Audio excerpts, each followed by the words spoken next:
Monday evening here I gave a talk on intention and how meaningful it is, important it is, I think, to spend time reflecting on what your deepest intention is, and to somehow find the ability or sometimes the courage to live from one's deepest intention, whether that's in the big scale of our life or it's in the moment, just this moment here.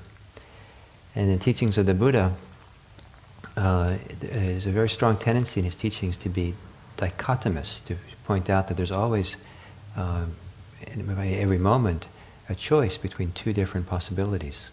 I mean, there's many possibilities, but two general categories of directions to go. We can do something that's either helpful, healthy, or something which is unhelpful or unhealthy. And being able to make that distinction is a very important distinction in his teachings. If you don't have any sense of what's healthy, helpful, or health-producing, you won't do it. And if you don't have some sense of what's unhealthy for you, then how would you know to avoid it?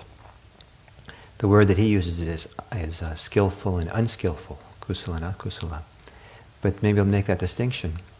And so the idea of having some sense of intention that's informed by some understanding about what is skillful, unskillful, helpful, unhelpful, and what is most beneficial for us, what's most meaningful for us, what's most significant, and how in each moment, in a sense, that question can be asked. Every moment, do we meet the situation in a way that's healthy or helpful for us and others? Do we meet it with our goodness, our clarity? Do we meet it with compassion and kindness? Or do we meet it with obscurity, with resistance? Do we meet it with aversion? Do we meet it with judgments and in a way that's not helpful for anyone? Now, how do we meet every situation? Is all this, and this is all in introductory statements for me to want to read a poem to you, and a very famous part of the American canon that I came across again recently. I had to memorize it in 5th grade, and haven't thought about it since. Didn't think about it then either. But now I like it, and I think it's very, at least it's for me, it's very evocative. And so I'm sure most of you will recognize it. Maybe some of you had to memorize it. Two roads diverged in a yellow wood, and sorry I could not travel both, and be one traveler, long I stood, and looked down one as far as I could, to where it bent in the undergrowth. Then took the other, as just as fair, and having perhaps the better claim, because it was grassy and wanted wear. Though as for that, the passing there had worn them really about the same. And both that morning equally lay in leaves no step had trodden black. Oh, I kept the first for another day, yet knowing how way leads on to way, I doubted if I should ever come back. I shall be telling this with a sigh, somewhere ages and ages hence. Two roads diverged in a wood, and I took the one less traveled by, and that has made all the difference. And that has made all the difference. So coming from out of Buddhism, and reading this poem kind of through that frame, the woods in Buddhism is sometimes a symbol for the world of entanglement. We get entangled in the world in all kinds of ways, in the jungle and the vines and all that. And the idea is the word for one of the words for attachment is a homonym, has the same pronunciation in Pali as the word for trees. And so it adds to this idea that the world of attachment, the world of trees, of forests, is something you want to become free of. So we find ourselves in this world, and they say of a yellow wood, it says in a yellow wood. It's a fall, right? Probably in New England where Robert Frost was. And so yellow is the sign of death in trees. The leaves are dying. And so we come into this wood that is dying, or time in our life where we realize that things are coming to an end. And it's very poignant to actually have an encounter with our mortality, in the sense that in the relationship to our mortality and things coming to an end, that our choices are really important in what we do. And so two roads diverged in the yellow wood. There's always a choice in the woods. Which way do we go? Do we go further into it? Do we get more entangled? Or do we find a way out of it, or be free of it? And here he says, I'm sorry I could not travel both. And be one traveler along I stood, and looking down one as far as I could, to where it bent in the undergrowth. So the one he looks it disappears into the undergrowth. And the undergrowth in the Buddhist symbolism, the undergrowth is even more entanglements than the trees in the forest. So you kind of to be lost in the undergrowth means it's so overgrown that you can't even find the path anymore. So here, one of them at least looks like it disappears into the undergrowth. And as this poem goes along, that's the one that's most taken. It's pretty evocative, huh? That's the way people get lost in the undergrowth. And then I took the other, it says, the one that doesn't go into the undergrowth. And I looked up in Wikipedia this poem. That's where I found it and printed it up. And there were these literary analyses of the poem that people have come up with, theories, I guess. And one of them was that Robert Frost wrote this because he went walking regularly, and his companion could never decide which path to take. So it was a response to his friend. He wrote the poem. But another interpretation, literary interpretation, is that it's a champion of American individualism. That the individual counts, and you can make your own choice, and where it's up to you what path you take, and all that. But that works somewhat well for Buddhism as well, because Buddhism also has a very strong individualistic streak, because only you can walk the path. You can't ask someone else to walk it for you. You can walk with someone.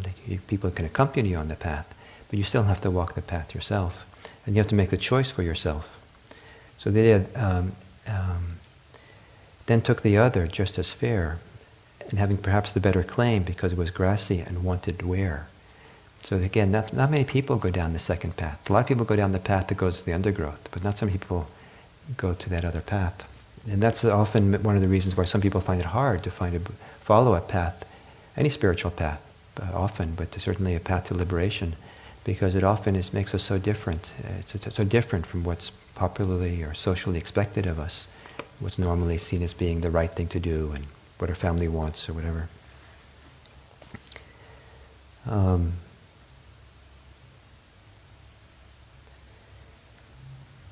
I met with someone recently, a young person, who it was so clear that who he was, the kind of person he was, is, that he was basically kind of a monk kind of person. And he was struggling with that side of him and what he thought was his parents' expectations of what he should do. And so what does he follow? What the path that's kind of like he was made for, in a sense, or the path that his parents expect him to do.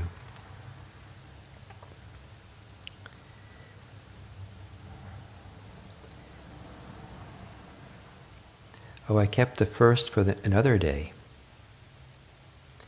But then I think it's very powerful, the next sentence. Yet knowing how way leads on to way, I doubted if I should ever come back. So we make these choices, and one of the reasons it can be difficult to make choices is that the choices make a difference, and and who knows what opens up, or what path opens up, or how things unfold from there. You might never come back to the same thing again, same possibilities, same choices again. You never know. You never know if you made the right choice. Sometimes two choices, a variety of choices come along, and you take one, and there's not like a sample group to compare your choice with, because it's unique to you. So who knows, something, you didn't take that job that you should have taken. I should have taken that job. But who knows, you've taken that job, maybe you would have been hit by a truck. Standing in the wrong place at the wrong time, who knows who knows anything. So it's consequential, our choices. And do we ever come back? And so some people get frozen then at that juncture. I can't make a choice. How do I know? I'll lose something. I don't want to lose something, but I can't go forward because. And so the poignancy of the choices we make, and even the small things, the poignancy of meeting a friend, and appreciating a friend or something, or not. What do we do? And then I shall be telling this with a sigh.